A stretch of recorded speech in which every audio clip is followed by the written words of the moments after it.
You know, I heard from a few people that are really happy that panel is over, and now I actually have BSJ up here with me, replacing Kyle, so everyone gets a win right now. Welcome. Upgrades all around, man. Yeah, that's what it's all about. Like, soon I'll be upgraded into OD Pixel, and then everyone will get what they do want.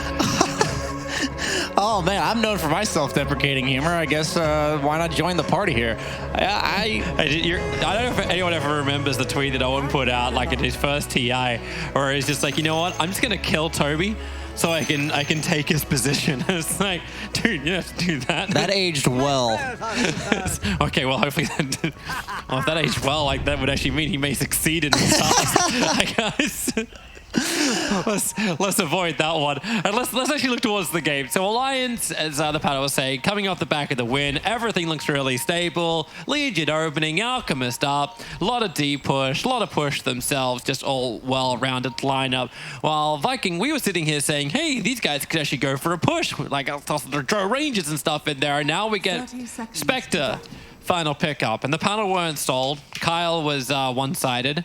Can you give me something that's a little bit more understandable? When I look at this game, I just see the Alk lineup is always where he gets that Radiance BKB, and once he gets that timing, how do you kill this guy? Like, your only damage is really Leshrac in the mid game. Like, Earthshaker doesn't really do all that much damage. He's mainly lockdown. Spectre needs a couple items, already having an engagement at the runes, but if he hits that point, Legion's gonna save him. Oh, God. Game's easy.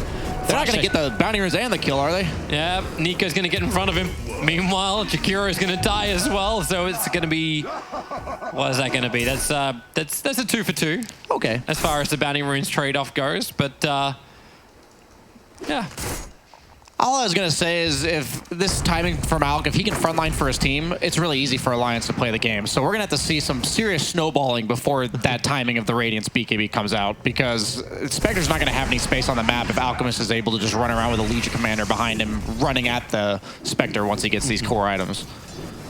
I was mentioning this like casually to you before, like during the drafts. Like, I love seeing like this Blightstone, like Nature's Prophet come out, harass the lane out. Alchemist doesn't have a lot of armor to work with to begin with, and then the ES is an even more like old school combination, just like Bone 7, the old school player, having ES babysit Nature's Prophet duel off.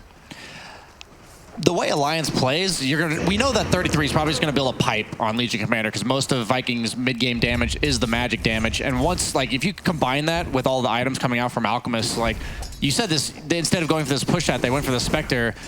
Do they win the farm game once Alchemist gets these core items? That's what scares me about the fluidity, or, you know, the coherence of their draft. Like, where's the game plan? When's your timing? When do you plan to win this game? They have to either win it at like 15, 20 minutes where Spectre just snowballs with them, or they win it at like 60 where they've outlived the Alchemist power spike. Do you actually think, like, you said like 33 would build in for a pipe. Do you think that's actually possible when you still need a proper catch against the Nature's Prophet? I think if they're getting farm on Alk, they're okay. Oh boy. That's how I feel. Oh, the easy TP on the mid lane, because there's this battle. Yeah, Bone 7's going to come in to finish that job. Mastermind. That's a nice start for Viking. 2 kills to 0. Bone 7 being actually taking both of them so far. He killed Fada as the first blood on bottom lane, and then instant follow-up into the mid 2 minutes later. Well, instant 2-minute later follow-up. It's the other form of instant. That's like, this is fast food, but I'm sorry, your order's been delayed. That's something where you haven't played against. You don't play against Nature's Prophet very much this year, and you usually go for these like heavy trades in the mid lane, and you just don't expect that random guy to be TPing behind you and giving the trade in favor of the other opponent mid laner. And then the ES just soaks up the experience in the offline. It's like, so what did I really lose? Oh wait, nothing. So Spectre's off to a good start with the CS. So is the Alchemist. Is the other then point to look at is the prep that happens for Nico. Does Fada need to start prepping stacks? Is this something that Viking should be looking for as well? Yeah, they have so much D-push to protect the stacks. Since they have so much push on the dire side, so much engagements in these. Yeah, this is just a back and forth. A lot of like tanky heroes in these lanes. Undying doesn't die, doesn't really kill anybody that well. Same with Spectre. Legion needs levels before she starts dealing damage. But yeah, I think the stacks are really important for the Alchemist, since they have so many ways to defend him while he takes them. Yeah, unless that just turns into an all-out aggression. style fight as well. We could easily see like a 6-on-6 fight at stacks for, at the 7-8 minute mark. Yeah, you may want some couple more points into your bigger team fight though. Like I'm watching Flash deny himself to the tier 2 tower on top lane at the moment. He is not even level 2. Yeah, this is not a fun game for an Undying. He's taking such a beating, so Frost is able to get something out of this top lane. CS is looking good, his levels are looking good. But the former teammate of Frost, Hanskin, is just hovering in the wings, hoping for his own chance to battle him. Farder's actually locked in with a fissure on the bottom lane too. There's the Treants of Bone 7 microing in front of him. There's no level 3 on the ES, however, so he doesn't have that secondary stun just yet. I just love playing Alchemist against heroes like Nature's Prophet. The way you're scared of playing Alchemist is these heroes that can just kill you. They just like run you down, these Slardar type heroes. But against these poke damage, harass type offlaners, you love to just sit there hitting creeps, buy armor items, and eventually you're just going to leave the lane when you get level 6. My God, Hanskin. He's been hit a couple of times by Decay, doesn't have a lot of life, and Frost will get his first kill of the game. While down on bottom, Nico trapped in the tree lines. Quick Fairy Fire, still not enough to keep him alive. No, the rotation in from Mastermind, adding that extra presence. As I said, he isn't going to die in this lane. He dies in the lane, so I'm starting off well here. A good start. Keep with the predictions. You don't expect that random mid-Leshrac with the haste rune coming down at 4 minutes into the game. Not unless you have a ward looking for it. 10 seconds to bounty runes. And, well, you can start off with the Shackles, allowing for a Light Strike Array follow-up. Rune's going to spawn in a second. Leshrac still looking to try and help out as well. Flash, even with the Soul Rip, there won't be enough life to survive. Legion Commander will also die, but maybe Mastermind doesn't really feel like he's got enough life to stand there with Frost, but then again, you've always got that extra help from Nature's Prophet. TPing in, getting in front of Limp for again another body block from Bone 7. Always stay on Alliance like a hot rash, and he cannot make it towards the shrine. Not in time for 33 to arrive and give him the press the attack. And 7 kills to 2. Viking really trying to stick it to Alliance. If they're tired, if they're slow, Viking are trying to capitalize. Bone 7 is owning, but this is giving the Alchemist, despite the death, 37 CS at 5 minutes and 40 seconds. So while some of that may be a small camp stack, Alchemist doesn't care what the creeps are. He gets tons of gold anyways. So we were talking about, that's the scary part for Viking. And when I'm a Spectre player, I don't love being the only core with a really good start. Lesh already had to rotate. Prophet already had to rotate. Spectre's a hero that needs 2 items or so before you really feel the impact of her in the game. And that's what I mean by if she's the only hero with farm, I'm still scared they're just going to get outpaced despite this early start for them with a 3-0 and 2 Nature's Prophet. Are some stacks in the jungle being made already? Just one, it looks like. Nico kind of just stacked for himself, but Flash ES here as well, looking for a fissure block. It's like they don't really care about the Shakira. They want to go for more. So there goes that fissure route. TP support underneath the shrine. There's way too many heroes here from Viking. Nico's already dead. Farder will join him as well. That's the 6-man fight we were talking about. Just a stacked camp. It's funny how heroes like Alchemist just changes the game that much. You can't let them have stacks. You got to treat it like it's a tower almost. And now you got to worry, like, where's Nico? It's like, okay, we'll go towards the top. And this is going to be a pretty good one. They're going to get 2 triple stacks. In fact, I think that's actually going to be, is that a quad? I'm seeing Centaur status. No, it's just 2 triple stacks. Meanwhile, Mastermind actually getting killed off. So Limp putting Laguna Blade to work. That extra pop damage you need just to find the pick. Puts him now 2nd on the net worth board. Radiant are scanning. Yeah, all these stacks are going to feel so juicy for Alchemist. He already gets his level 6. I'm curious if we'll see the Spectre Diffusal Blade as like a Manta Diffusal type build, because now that the Alchemist ulti doesn't give you mana regen, the mana burn really hurts him in the fight. You pretty much can't use any abilities unless you BKB. That it's something that's definitely noticeable when I've seen Alchemist as the game goes on. It hurt his ability to scale. He's no longer tossing out all these concoctions and acid sprays during the fight. Do you get it like over Manta, over like do you almost stop on some other? I almost wonder if you go like Yasha into the Diffusal Blade as a way to try to match the pace of this Alchemist. because you need to probably get 1 or 2 crucial kills on him before the BKB timing. You're probably not going to be able to stop the Radiance timing, but I think it's viable that you can get him before he gets his BKB. Everyone's battling for the stack. Kill it up and keep Nico away. The Fissure actually blocks him out of it. You'll lose the Legion Commander, and Hans can realize he's shackling against 3 heroes with no support behind him. Has to just walk away. Like, Alchemist is still #1 on the net worth, but Viking 8.5 minutes in, keeping just a little bit of the 1K advantage their way. I think they're doing what they need to do, but the emphasis is that none of these towers on the Radiant side are at threat of dying. They're so busy contesting these stacks that they're not able to shut off the map through towers, and that does concern me a bit. They do have the Leshrac as well as the Nature's Prophet, so if they do manage to get a few more kills, these towers can start dropping fast. Here we go again. I love the Disco Double Pony. Leshrac array looking for his target. No, Limp doesn't go for that to begin with, but 33 will be there to allow the duel, but a double stun from Mastermind, giving him the distance to get it back over, and now Nature's Prophet. Yep, sprout him up. 33, wondering where the rest of his team is. They didn't go for just a straight up lockdown. He's trying to hold it to get the guaranteed bonus damage against him. Meanwhile, Frost, no Spectral Horn for 12 seconds, has moved to the bottom lane. Both carries just trading farm. He is going for the drums, so he's electing to try to have that mid-game impact we were talking about him needing to have. I just don't know if Spectre's a hero that's capable of supplying the mid-game pressure that a hero like Gyro or something. I think that's like what they needed was a pace setter, and I'm ready to be proven wrong.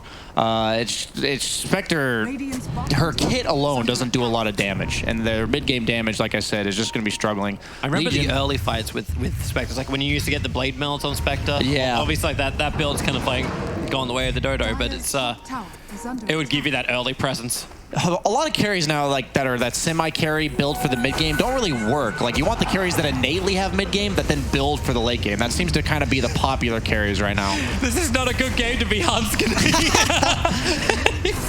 He gets hit by the decay, but you could just see the intention. Like, okay, we'll battle around the rune. We have 33 or we have Hanskin. And the instant they just profit TPs into the west, like, all right, we're cutting him off.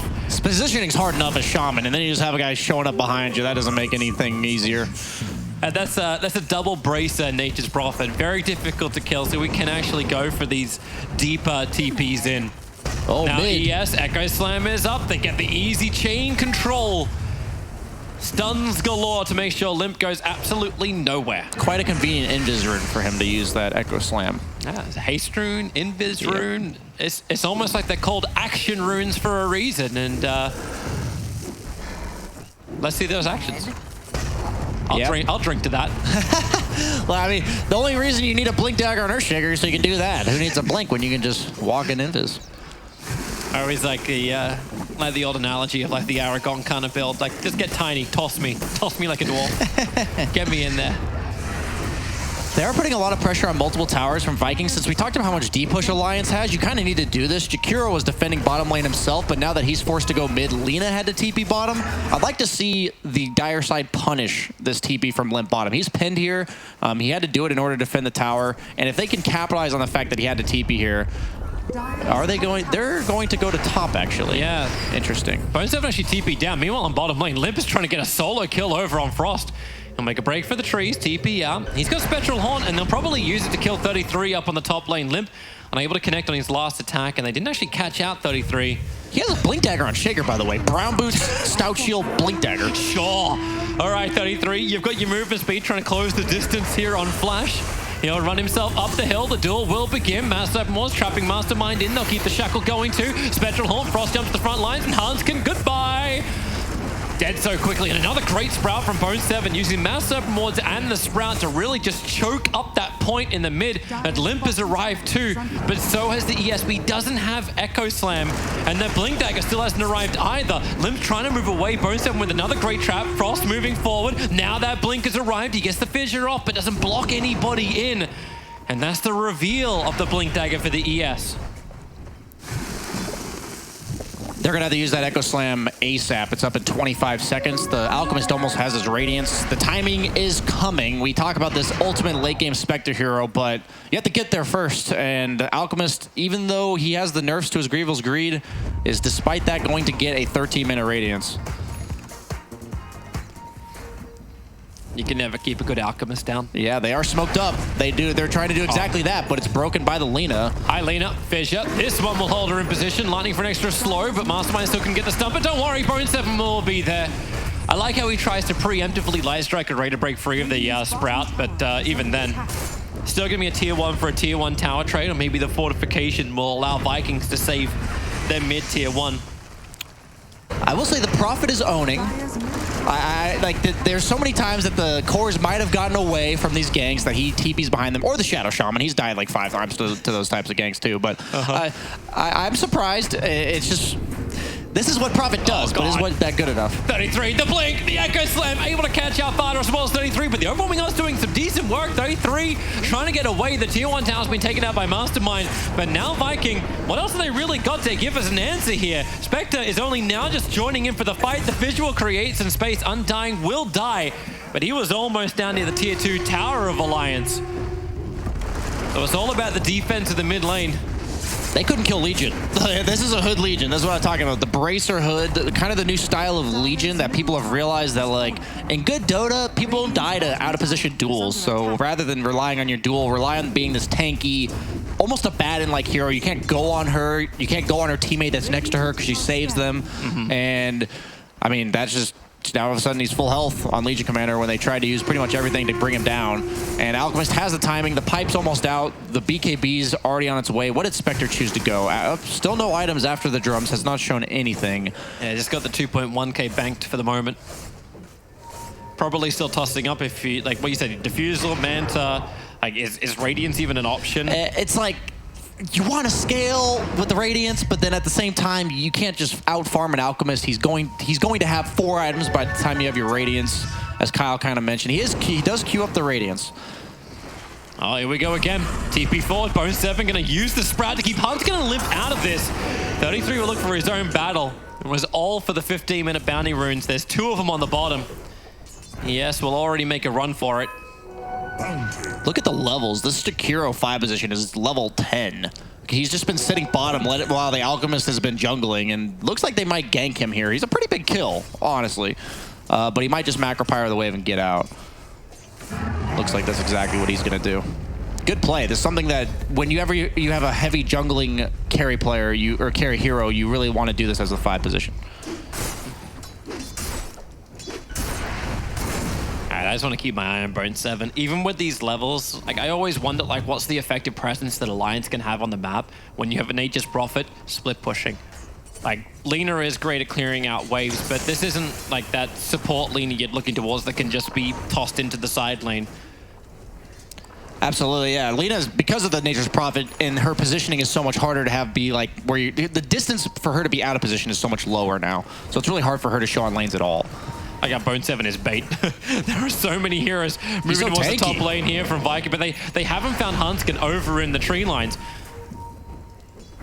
Now, Earl Scepter up, Legion Commander will hit the deck, instant stun from Mastermind. Have they got the follow-up damage? 33, Grave Fisher. Can they get in closer with the double stun in from Nico? He holds them in position, working with that duel, and you never got the Eco Slam off. It was over in the trees, far away from everybody else. No Fisher to give, and Bone 7, well, he's gonna stand his ground. He's gonna sprout up as much damage as he can. But Bone 7 will still end up going down, while Spectre gets caught underneath her own shrine. Nico, Baby, and Fada going to work. You just have to have mixed damage in this patch. That's what I've seen has been like the crumbling factor for a lot of these teams in their drafts, where this Legion has a hood and you can't kill her. Like, they went on her with everything and she just doesn't die.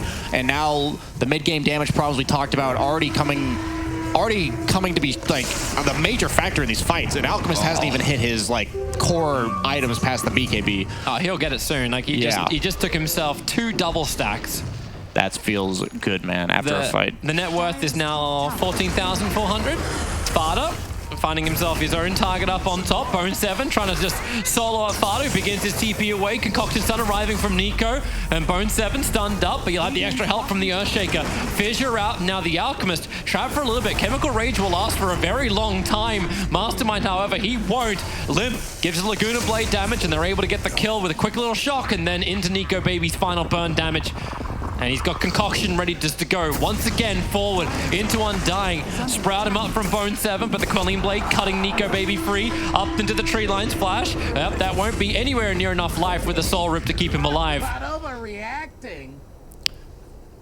Since we're in a pause, you can show a cool little thing I learned from Eternal Envy personally, but in the Legion Commander inventory, has the hood locked so that when they're in a fight, you can activate the hood, then unlock it, and then use the pipe. It gives you 2 separate barrier things. I just noticed that, and it's something, you know, to fill the time.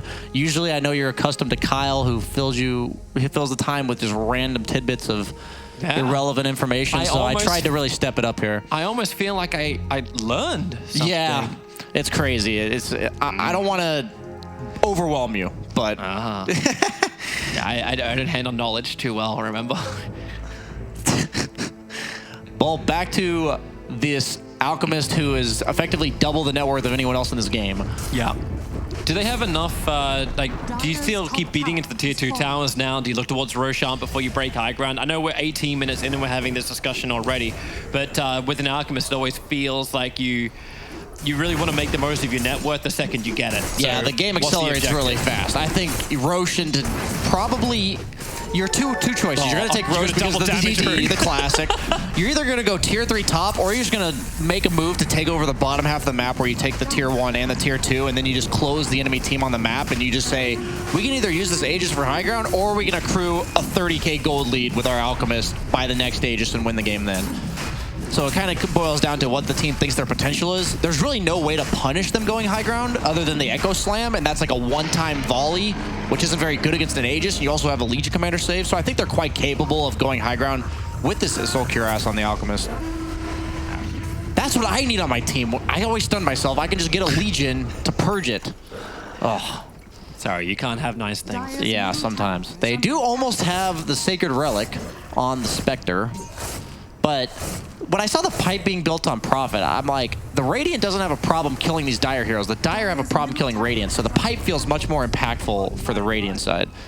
Did they have to use Echo Slam for that kill? They did. They did have to use Echo. They did. And now in mid, just a return. But it really feels like Alliance gets so much more out of this. Plus 56 damage on 33 already. He feels unkillable, but he's just getting that natural damage increase. And your Echo Slam is down for 2 minutes. And that's 2 minutes against a team that has that extra life, that Aegis the Immortal on Nico. So they can just take the tier 1 and tier 2 tower on bottom lane, removing all outer towers if they just shift to the mid. It's just so easy from a carry player's perspective at this point. What are you scared of on Alchemist? Like, what do you die to? Like, come up with this magical formula of how Dire kills Alchemist, even one time. And it's maybe right before he gets his BKB off, no Legion behind him, and they blow everything. And when you can't picture a way that you die, it just makes the game way too easy to play mid lane. Yep, Yule Scepter up, the Shrek will hit the ground, and Mastermind a little bit too far out. Has the Yule Scepter of his own, but he can't do much when Limp gets the chain stun, there's the Ice Path, there's just no real follow-up, and then towards the top lane, Hanskin already starts at Hex 1, Shackle the other, Nico able to jump in through the back lines, right on top of Frost. No way for him to get out, and another Yule Scepter goes to work. Bone 7, he's got a Sprout in 1 second time. He'll have to play a good positional game to get out of this, but it won't happen. Hanskin's there with the Hex. 3 heroes die for Viking, 33, not even involved, he's pushing the mid. You can tell Limp's played this matchup against Prophet a lot. I didn't think about that in the draft at all, that it's a hero that can naturally get out of the Sprouts. And maybe next time you see a Nature's Prophet against Arteezy, you need to pick a Lina support for his team, because that Sprout doesn't do anything when you just stun on top of your carry. Nice LSA from Limp, buying 33 that distance. They'll yields him up, look for an extra stun over on the ES. Won't get it, a little too late. But it does mop up the Tombstone. So it's down for over a minute. Alliance, if you're looking for even more reasons to push, you've got him. Nico's having the time of his life up on top. The Courier's about to actually buy the rest of the Assault Cuirass. In fact, it's already done so. And we'll fly north. Bone 7's trying to backdoor the tier 1 tower. That's not going to happen this time around, with Master and Wards already adding pressure to the tier 3 tower on top lane. Those aren't going to be in range of the melee racks. Well, Undying, definitely not living up to his name. 8 deaths on Flash. Who's winning, him or the Shaman on the death count? Oh, no, Shaman only has 5, okay. Okay, well, now you got 9. Oh, he bought back even, that's unfair. Yeah, no, there's the duel out as well, holding Leshrac in position. Oh, we said this game, the intensity rises when the Alchemist is ready to fight, but it just feels like all of Alliance are ready to fight. They're walking in, and what started off as a good hunting game for Viking is just turning into a brute display of force from Alliance. 23 minutes in, Bone 7's trapped down. Sprout himself up, they cut free, they'll see him. Ice Path, this game's over. Like, they're taking a top lane of Rax. They do not have to leave. Alliance still actually have the Aegis of the Immortal over on Nico, too. He has no mana.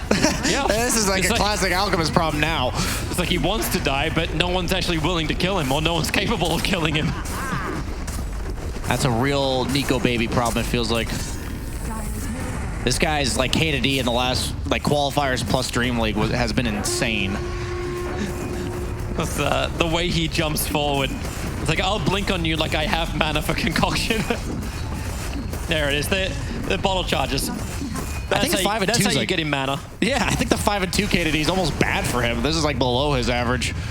But yeah, I guess that's the solution. You have Boots of Travel on your mid. Going up to 33, but Alliance, they want Viking to come out and feel like they have themselves a chance. So then they would take this fight so they can end the game. The visual creates space. Blink Echo Slam is available, but it's only Nico. It's the Aegis, the immortal target. They keep the Tombstone alive a little bit longer. There's a good Ice Path over on the side, and the first one to die is Undying into Leshrac. Also caught outside the base. That's a big problem as the trap holds him in position. Frost can't go anywhere. The Echo Slam will arrive with some good damage. Nico will finally be burnt just as the Aegis, the Immortal, timed out. They waited for the right opportunity, but it feels like the sacrifice was just too much. GG is called. Alliance take game 1. Solid drop, solid performance. Viking at least had a little bit of fun at the beginning, but it still ends with Alliance being 1 up in the series. Yeah, it's not enough to kill them. You have to take their towers, shut down the Alchemist farm. He's just too much. You saw the Alliance had a clear game plan, 4 wave clearers, protect the Alchemist, while we all talked